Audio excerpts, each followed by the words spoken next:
Welcome back to Sailing Slow Motion. So, I wanted to give a quick little breakdown on who I am, just so you have some more trust into who I am and why you should be watching me for any reason at all. So, and maybe you shouldn't. So, I'm going to go into just a little bit briefly into my history and my boating experience, and then you can decide if I'm worth watching after that.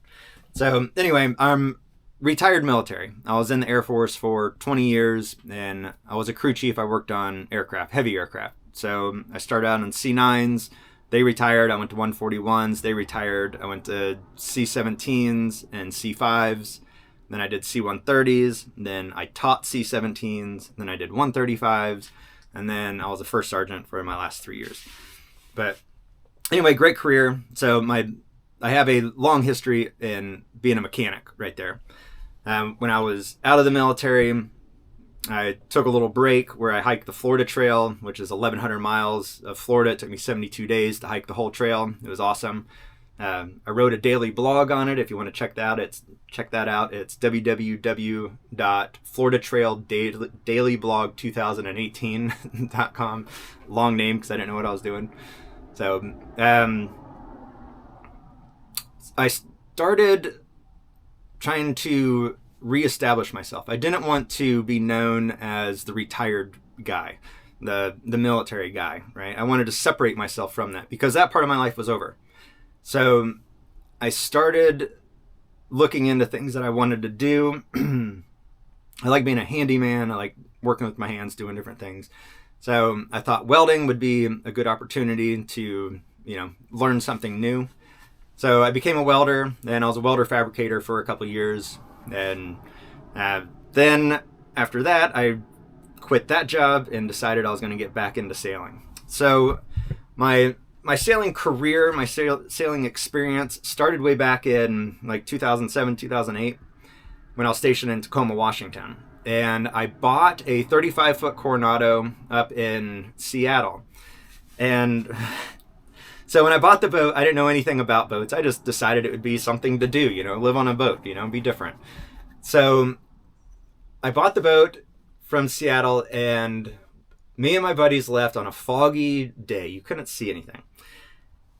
On the center pedestal was a compass, and the screen faced away. Instead of opening up where a compass is normally in front of you, it opened on the backside. So I thought, the compass dial must be mounted 180 degrees out. So I was looking there knowing I wanted to go south. Let's go 180.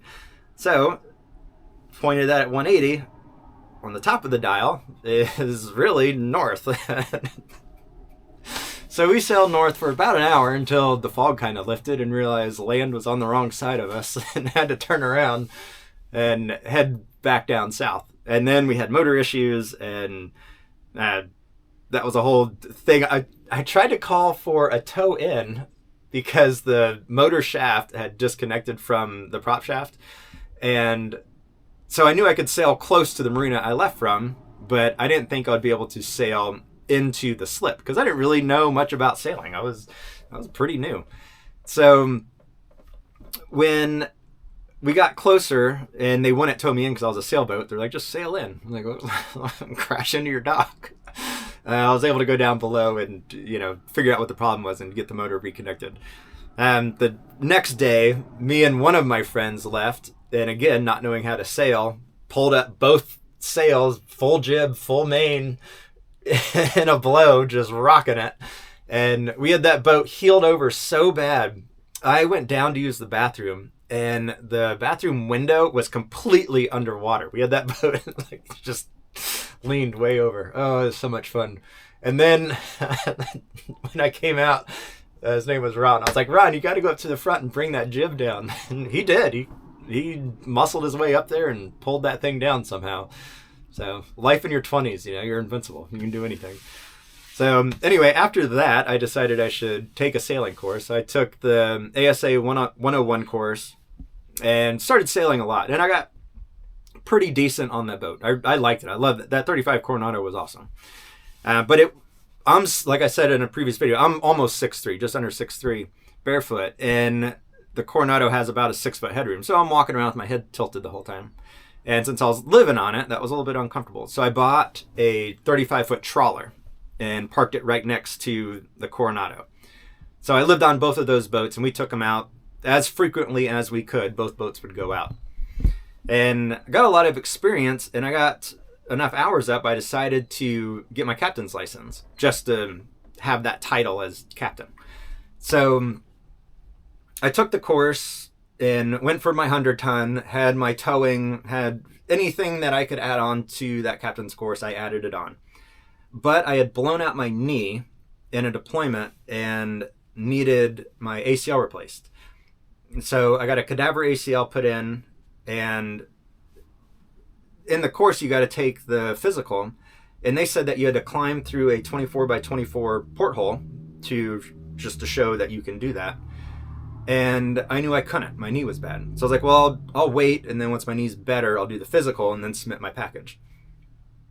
Well, while my knee was healing, I met a girl, ended up getting married, and then we got orders out of there to New Hampshire. So we went to New Hampshire, lived in Maine and New Hampshire. And I wasn't really sailing because I was a family man at that point. We had 2 kids, and then 2 awesome kids, by the way. I just want to point that out, that my kids are super smart.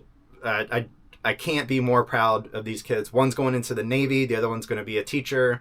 They already have their life goals set out. Their plan is in place. Like they're motivated, intelligent kids, and I love them. And one's going to be out of the house this summer, and the other one will be out of house after college. So pretty soon. But they're great, and I'm so proud of them. But back to sailing. So I got stationed in Germany, and then after Germany, we came back to St. Pete, Florida. And there I decided I wanted to get back into boating. Of course, it's Florida. So I bought a center console fishing boat. And that was okay, but I knew pretty quickly that that wasn't my speed. That wasn't my type of boating. So after the divorce, I sold that boat, and then it was probably around 2020, 2019, around 2019, 2020, right? At that COVID period, right? And I was trying to figure out what I wanted to do, something different, because I always like challenging myself and doing different things. And I thought about parasailing. I have my pilot's license, so I was like, well, I can get back into flying. And then I was like, well, I could get back into sailing because I really like sailing. So between those two, on my pros and cons list, I ended up going back to sailing. I took the ASA 101, 103, and 104 course and reignited my passion for sailing and being on boats. So I bought this boat, Slow Motion.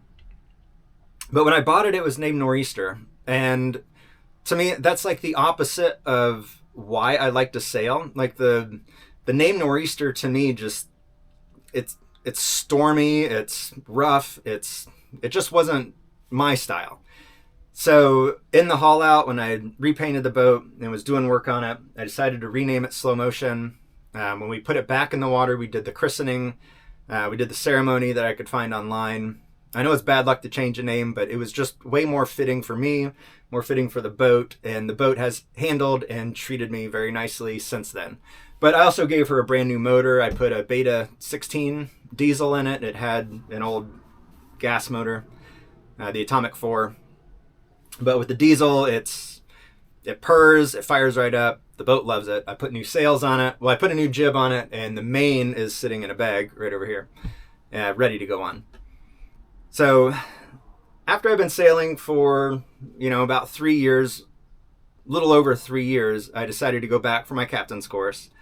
And so I completed my captain's course just at the beginning of January. Like I just completed the captain's course for the second time. But this time I submitted my package. Like I wasn't going to mess around. Like it was the next day that I was able to fill everything out, all the paperwork, and submit it. I didn't go for the 100-ton like I did last time, just because I haven't been on a big boat in a long time. Like Slow Motion's a 28-foot sailboat. So I might upgrade later. I don't know.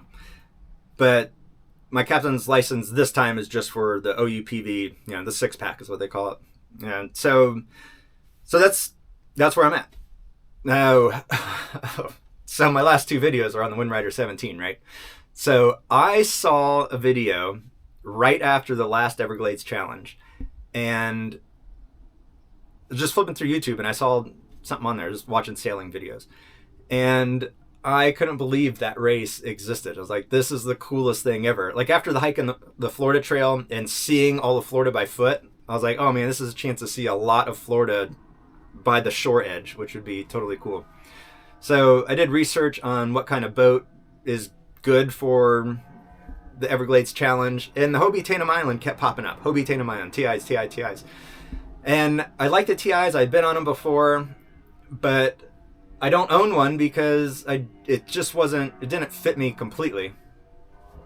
And it sounds like somebody has a parasail out there. That's funny. It is a parasail. Oh, and he's doing flips. Here, let's see if I can.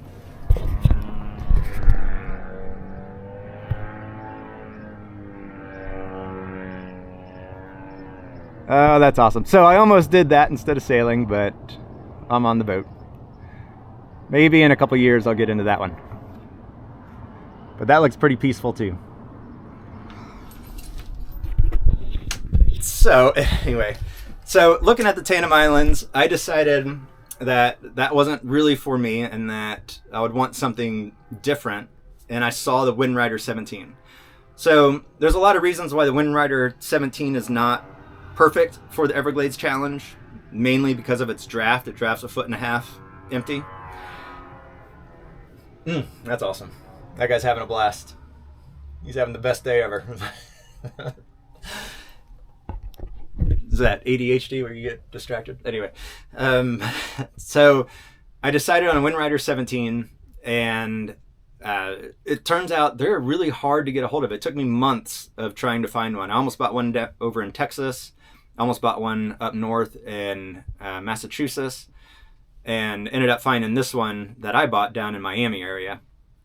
And when I got it, I was looking at Wind Rider 17 videos, and I saw Ziggy's videos, and he's got so many upgraded videos that shows what to do to your boat.